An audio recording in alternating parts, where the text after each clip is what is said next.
Today, I want to break down different types of temporary protection, things like COREX, MASONITE, ramboard, and more. I'll cover what sets them apart, where they work best, and where they don't. Let's jump in. Painter's plastic is cheap and simple, great for quick daily protection. Once you're done, you just pick it up and toss it. The pros are that it can tent around work areas, conforms to any shape, inexpensive, waterproof, lightweight, and easy to store. The cons are that it's very slippery, not ideal for residential floors or anywhere you need to leave protection on overnight where it won't be supervised. No impact resistance. One bad drop and it's going to damage your surface. It's ideal for short visits to tenant spaces, painting jobs, or situations where you only need protection for a few hours. Painter's plastic can be found for about 0.0062 cents a square foot for generic thin plastic, or up to 2 cents per square foot for heavy-duty versions. Construction paper or butcher paper is thin and best used for short-term use, usually a day or two. It's great for masking off areas before painting. The pros are that it's cheap compared to heavier protection, flexible and conforms to surface easily, easy to cut. The cons are that it has minimal durability on its own, provides little impact protection. It's ideal for layering under other materials, light dust control, or quick masking in finished areas. You can find construction paper for about 25 cents a square foot. If I had to choose between this and painter's plastic, I'd go with this just because it's not as slippery. Ramboard has become the generic term for heavy-duty temporary floor protection board. It's essentially a thick, reusable fiberboard roll. The pros are that it's denser and more rigid than construction paper. It's breathable, allowing moisture to escape, which is really important for wood floors.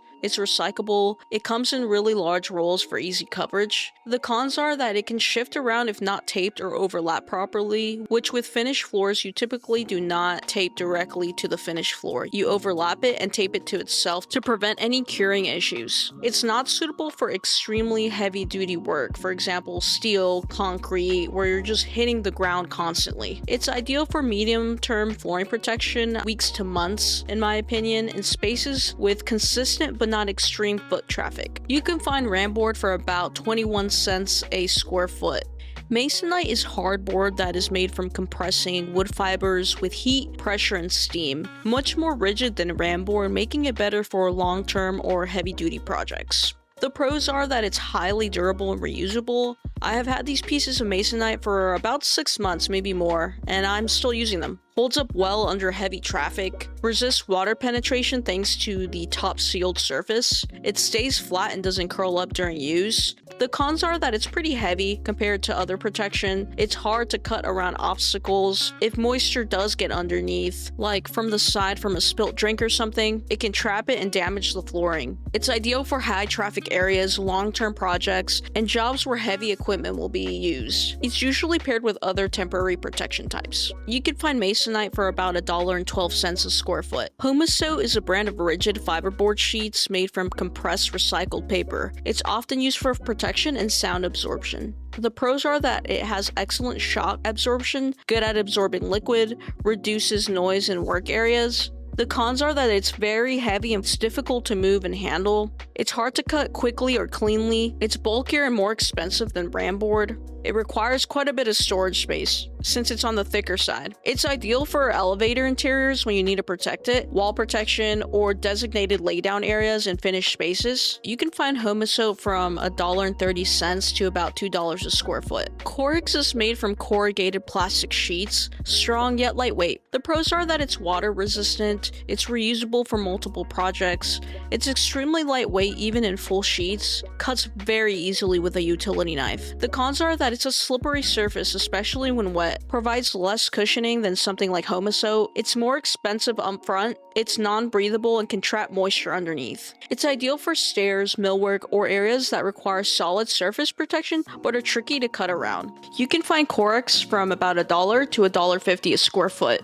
Foam padding is soft and cushioned, great for protecting delicate finishes from scratches, dents, or vibration. It's often rolled out under ramboard or masonite for added impact absorption, and this is usually my go-to, foam padding and ramboard. The pros are that it cushions stone, tile, and wood from heavy tools or carts. It's lightweight and flexible to cut and shape. It's reusable for multiple projects if not torn. It works well layered with other protection. The cons are that it has very little puncture resistance resistance on its own, more expensive than paper or plastic film, can slide around unless taped or anchored. It's ideal for protecting high-end finishes, countertops, cabinets, or floors that need both scratch and impact protection. It's best when paired with a rigid surface cover like ramboard or masonite. You can find foam padding for about 20 to 50 cents per square foot.